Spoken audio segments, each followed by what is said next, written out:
साथियों नमस्कार, मैं हूं नीरज पटेल और आप देख रहे हैं नेशन जनमत। योगी जी के तथा कथित रामराज्य के अतिरिक्त ईमानदार, अतिरिक्त कर्मठ और एनकाउंटर में विशेष रुचि रखने वाले इंस्पेक्टर विजय दर्शन शर्मा के काले कारनामों का चिट्ठा खुलना शुरू हो गया है। हालांकि 2018 में नोएडा में जिम ट्रेनर जितेंद्र यादव के फर्जी एनकाउंटर की जांच इनके खिलाफ चल रही है, लेकिन लगातार मलाईदार थानों की पोस्टिंग पाते रहे।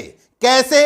अब ये जांच का विषय इसलिए बन गया है क्योंकि कानपुर पुलिस के आला अधिकारी अब प्रेस कॉन्फ्रेंस करके कह रहे हैं कि यही शख्स जो रेल बाजार थाने का एसएचओ हुआ करता था, इसने और इसके 4 साथियों ने मिलकर के कानपुर के बर्रा थाना क्षेत्र से चोरी हुआ तकरीबन 25 लाख का सोना हड़प लिया।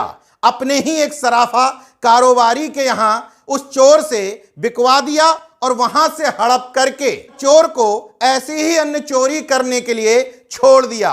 पुलिस की जांच में जब यह मामला सामने आया तो इंस्पेक्टर विजय दर्शन शर्मा और उनकी टीम में शामिल sub inspector Navin Srivastava, head constable Subhash Tiwari, head constable Hamil Hafeez और एसएचओ का कार खास सिपाही आकाश, इन चारों को निलंबित कर दिया।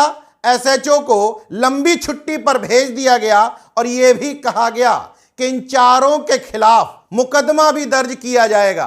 अब जरा सोच करके देखिए, योगी जी की इस ईमानदार पुलिस में ऐसे ऐसे थानाध्यक्ष लगातार चार्ज पाते रहते हैं थानों का, जो चोरी का सामान ही बेच लेते हैं। हालांकि इंस्पेक्टर विजय दर्शन शर्मा का यह पहला मामला नहीं है।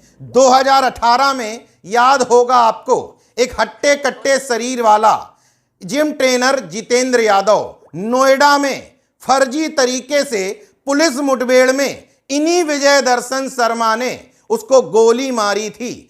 इस घटना के 6 साल बीतने के बावजूद जितेंद्र यादव का परिवार अभी उस घटना से उबर नहीं पाया, क्योंकि जितेंद्र यादव की छोटी बहन जब अपने भाई की इस तरह की तकलीफ नहीं देख पाई थी तो उसने जान दे दी थी। कुछ दिन पहले ही जिम ट्रेनर जितेंद्र यादव से विजय दर्शन शर्मा को लेकर के जब सवाल पूछे गए थे तो सुनिए जितेंद्र यादव ने कितनी बेबसी के साथ कहा था।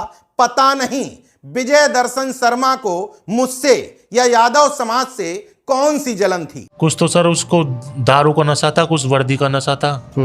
अब पता नहीं उसकी याद मुझसे क्या दुश्मनी थी, मैं तो जानता नहीं। क्योंकि मैं तो कभी अपने गांव की चौकी पे नहीं चढ़ा, पुलिस चौकी पे आज तक। मेरे तो घर से जिम, जिम से घर, बस यही खाना पीना, अपनी सेहत बनाना, लोगों की बच्चों की सेहत बनवाना। अभी भी मैं इस हालत में भी बच्चों को कोचिंग देता हूँ।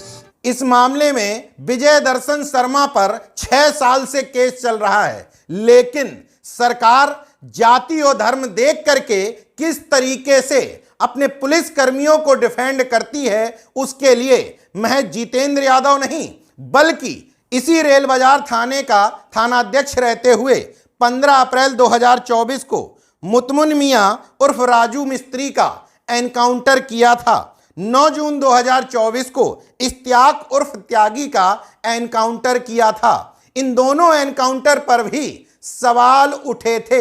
हालांकि नेशन जनमत इस मामले में पूरी तरीके से आश्वस्त है कि जब तक ये सरकार है तब तक ये साबित नहीं हो सकता कि जितेंद्र यादव को उस समय फर्जी एनकाउंटर में गोली मारी गई थी। 85% शरीर खराब होने के बाद, पारिवारिक स्थिति पूरी तरीके से बिगड़ने के बाद अभी तक जितेंद्र यादव को कोई सरकारी सहायता मुहैया नहीं कराई गई, क्योंकि नाम के बाद में जो शब्द लगा है वो अगर प्रताड़ित महसूस करता है तो इस सरकार के वोट बैंक में इजाफा होता है।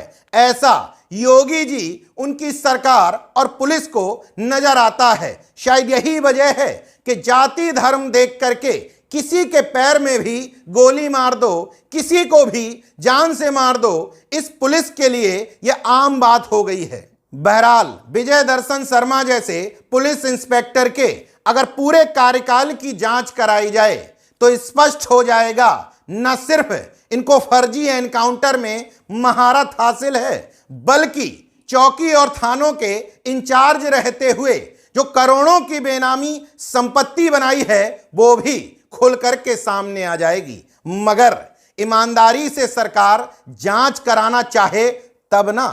देखते रहिए नेशन जनमत, जागरूक और सजग बने रहिए। जय विज्ञान, जय संविधान, जय लोकतंत्र। धन्यवाद।